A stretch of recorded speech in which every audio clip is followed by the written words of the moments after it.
All right, my next guest was a first ballot Hall of Famer who holds nearly every tight end receiving record there is, most notably touchdowns, receiving yards, and most goalposts dunked on. That one will never be broken. You can see him every week as part of Amazon Prime's Thursday Night Football crew. It's Tony Gonzalez. Thanks for being here, 88. No, thanks for having me, bro. Appreciate it.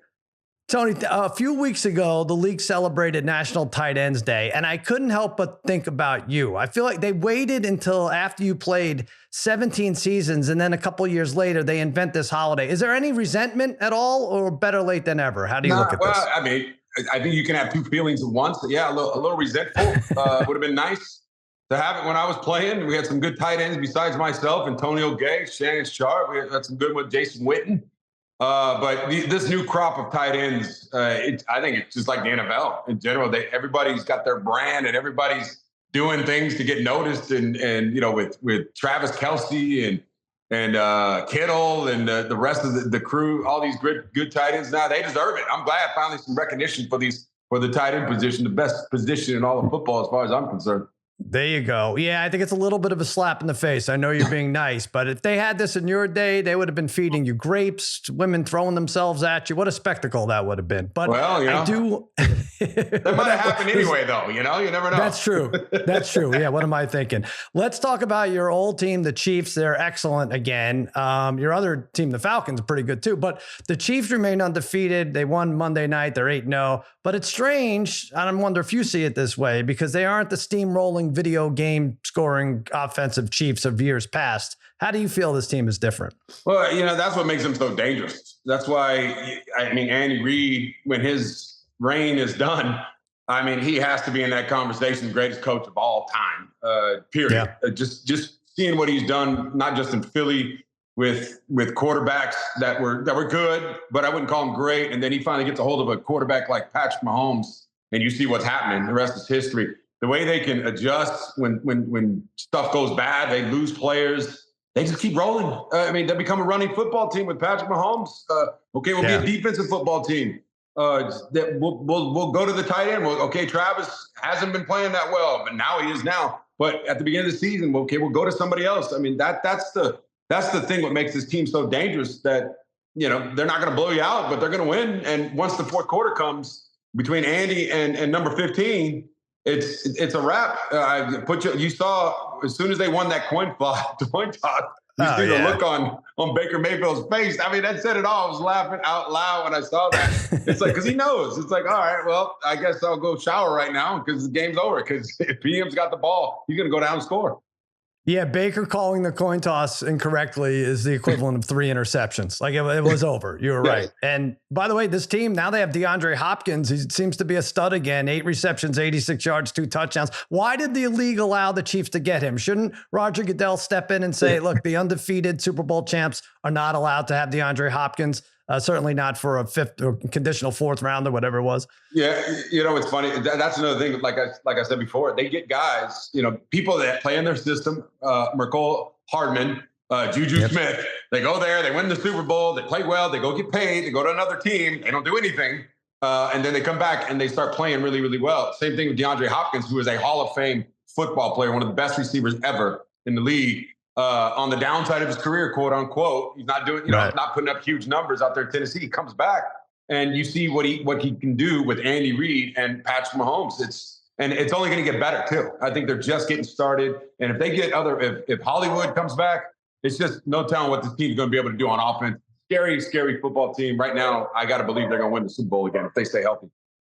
I think you're right. Although a dog is barking in the background, that might mean we should take the underdog, which is not the Chiefs. So I don't know. Maybe I'm reading into it too much. But listen, you mentioned the current Chiefs tight end, Travis Kelce. He's a tad over 3,000 yards away from breaking your all-time record. How do you feel about this? I know you don't want to see him break it. You shouldn't.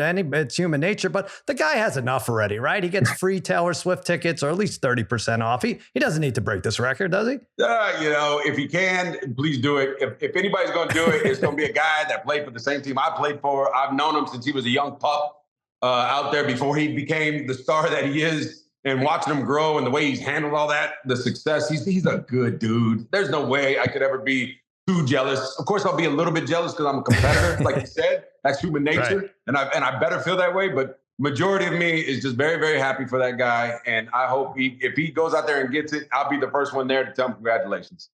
All right. Well, that's very diplomatic of you. Speaking of the Kelseys, I wanted to ask you about Travis's brother, Jason, who was involved in an unfortunate incident with a fan heckling him. The fan said some terrible things about Travis.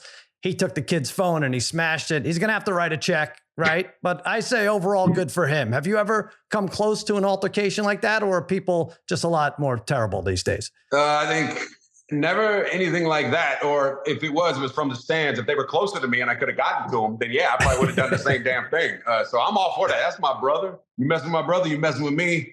I'm all for that. I'm sorry if that might be controversial, but you forget that we're human beings. I remember Charles Barkley when he got in trouble for throwing that guy out the glass window. Right. And the quote said, "If you mess with me, I'm gonna whoop you." And I said, "Yeah, I get it. Don't mess with somebody you can't handle."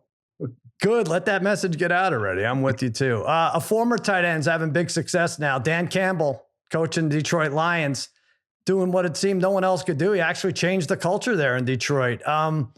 What has he done to make this such a tough team? I mean, they're well built. They go out there, they lose Hutchinson. It seems like they haven't lost a step though, right? Yeah, I think that's another great part. Like great coaches, they get the most out of their players. Obviously, Dan, he's played the league, so he understands it better than anybody. But they're a direct reflection of who he is, and that toughness, that grit. Everybody made fun of him for that opening press conference that he had, where he said he's gonna, if you hit him, he's gonna knock down, he's gonna bite you in the kneecap and bite you in the foot and all that stuff. And that's who they are. When you watch them play, they have adopted that mentality, and then you bring great players in for that. They've done a great job of bringing in great players. And Jared Goff is playing out of his mind right now. I mean, he's the best quarterback in the league right now. And if he continues to play like this, that's the team that I would say could challenge the Chiefs in the Super Bowl. Like where I would be like, okay, this is going to be a close one because the way that quarterback is playing right now, it's off the charts. They're a good football team. I was looking at this, Dan Campbell, Mike Ditka, of course, two pretty great tight ends turned coaches. When are you going to take your shot, Tony? I feel like the Saints would gladly have you right now. Just walk into the building, they'll hire you. That's for those grinders, those people that love to live at the stadium. That's not for me. I like talking about it with you. I'm happy with you. But. Okay. All right, let's continue to talk. I like it too. Who would you pick for Coach of the Year so far? There's Dan Quinn is the favorite right now. He's done a great job with Washington. Kevin O'Connell's up there. Harbaugh's making a move. Anyone stick out to you? God, there's such good ones right now. I mean, and I know people are not going to like this answer, but I'm telling you, to me, it's Andy Reid. Come on, you lose all those receivers. You lose your running back, Pacheco. People are getting hurt on deep. Like they just keep plugging away, and they keep finding ways to win those close games. That's what I'm saying. He's, to me, arguably best coach of all time, or he's right up there with it. I'm with you. He doesn't get enough consideration. I mean, honestly, they're undefeated, right? And he never really wins. The same thing happened with Belichick, right? He was coach of the best team, and I think he went like 10 or 12 years between wins. So yeah, Andy Reid definitely undervalued. Tony, I want to talk about prime Thursday night game. It isn't in studio. Do you prefer that, or now that we're in November, would you like to move inside? Well, if that would be the only thing I would take away is I'm tired of it. During this time of year, it starts to get cold out there. I'm not a cold person. I'm a tropical person. I like sand. I like sun. So it gets a little tough from that standpoint. But otherwise, no way. You keep me on the road. I love it. Going into the town each week, got a great group of guys. The guys at Amazon, they brought in the best of the best people that work there. And it's exploded. I mean, that's why the viewership is up. The numbers are up, and people are loving it. It looks like a lot of fun. And each week you guys tried something different. The fun thing to do, you had Nikki Glazer doing a roast, right? David Chang, friend of mine, is cooking. Which of these has been your favorite? I mean, cooking is, has he served you any of those crazy meals? Yeah. Well, he does that Black Friday last year. He served us this sandwich with, I don't know what the hell was in it. It had like 15, 16 ingredients. Foie gras, I don't know, stuffing, turkey, ham, porchetta, jam. I don't know what the hell was in it. It was the best sandwich I've ever had in my life. So that's been a nice little perk. And then having Nikki this year, making us laugh, all this stuff. We did a haunted house for Halloween. I mean, it's just so much fun. And then we all get to go out after the game and have a couple soda pops and tell more jokes. And that's where the fun really begins. It's a good time. For you. I remember that crazy sandwich. I believe Al Michaels ordered off the menu that night, right? Yeah, Al's pretty particular about his meals. And, well, and he doesn't definitely eat not having vegetables. I don't know if vegetables. you knew that, right? That's right. Yeah, it's weird. He's still kicking. It's great. Maybe that's the secret. Yeah, you believe in miracles? Hey, the guy doesn't eat vegetables. It's good stuff. Still plugging away. Beyond football, I want to ask you about the other sport you played at Cal, basketball. We've seen some great NFL tight ends, really, that play basketball and football. Yourself, obviously, Antonio Gates, who you mentioned, Jimmy Graham. Do you think with load management, you could still be playing in the NBA? At 48 years old? Well, nah. Man, I went out there and tried to dunk. I did a little contest last year with my son. He's 14. He plays basketball, so he's 13 at the time. But he bet me. I forgot what the bet was, but he's like, "I'll give you 3 months if you can dunk." And I went out there and started training. And by the way, I did dunk, but my body and everything after it goes downhill quick. I don't know about you, but for me, I like to work out, but the ligaments and the joints, it just ain't what it used to be. Yeah, well, I'll send you my workout regimen afterwards. We could talk. Maybe you're probably just doing things a little bit wrong. All right. Well, this is a popular debate about 9 months ago, and I like to bring it back. Basketball players playing football and football players playing basketball. I'm going to ask you specifically about LeBron James. Mm-hmm. How would he have done as a tight end? I think he would have been great. Honestly, I think because he's tough too. That's the biggest thing. It's not like these guys athletically they could do it. It's just football it's the ultimate gladiator sport. Just too physical for most of those guys because they're just not used to it. You're playing indoors. What is it, 72 degrees? And you might get a foul, little flagrant foul every once in a while. But it's a flagrant foul every single play in the NFL. Well, I think you talked yourself out of the LeBron argument. I think you were just trying to be nice, but here's a guy who does complain about every touch foul. And I know it's tough at his age and everything else, but that's part of the game. But you still think he'd be able to hack it in the NFL, huh? There's certain guys that can. Yeah, I mean, okay.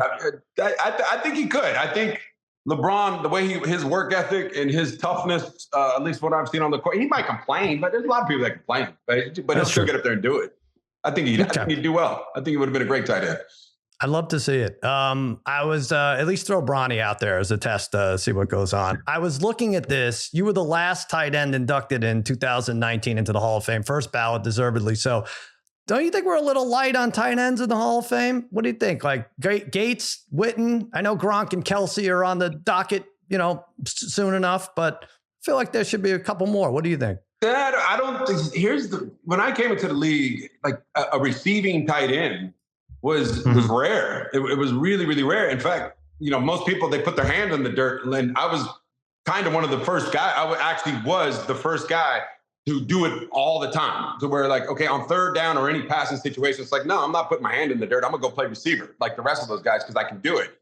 Where I did it consistently, not saying it hadn't been done before, but I did it consistently throughout the game, especially as I got older. But now you're seeing all these guys come in, and so they're putting up these big receiving numbers. I remember at the Pro Bowl one year, there was a tight end who made the Pro Bowl. I can't remember his name, but he had 37 catches. I mean, that's nothing compared to what these guys are catching now. So I think that's the position has evolved, and that's why we have a tight end day now, going back to the top of the conversation. And that's why these guys are starting to get paid like they should get paid. That's a whole different subject, but the tight end position is grossly undervalued. Travis Kelce, what he makes compared to the best receivers, it's ridiculous on how underpaid tight ends are. But hopefully that'll change here pretty soon. Well, listen, especially since, and I don't even know if you subscribe to this, the cover two and whatever, and it kind of limits the long ball, right? And that's why we saw offenses struggle in the beginning, but I think it plays to the benefit of the tight ends, right? The underneath pass becomes more important, and you're right, we're seeing it. Yeah, for sure. Ultimate mismatch is the tight end position. Yeah. So that's why you're seeing a lot more, and guys want to play it now. It's a sexy position because guys that have put up big numbers. Good stuff. Yeah, you get to date Taylor Swift, for God's sakes. Look at that. Sky's the limit. What about the Super Bowl? I think we're basically at the midway point because, there's 17 games, so there's no way to really tell what the midway point is for the regular season. I have Bills and Lions meeting. I'm sorry. I know that why would I go against the undefeated Chiefs, but that's my matchup. What do you like? In the Super Bowl, if I had to pick right now, I'm picking the Chiefs, but I know that's a homer position, so people probably, boring. I would probably say I like what the Ravens are doing. I think the Ravens could give the Chiefs a nice game in that AFC Championship game, and because of Derrick Henry. They throw the clock with him, and Lamar's playing out of his mind right now. Got something to prove. In the NFC, I like the Lions. I really like the Lions, and I like, believe it or not, I still think Philly. I think Philly's a good team long term. They're built. They got stars all over the place, and I think they'll figure it out, and they're starting to figure it out right now. So I would say Philly or Lions or Chiefs or Ravens.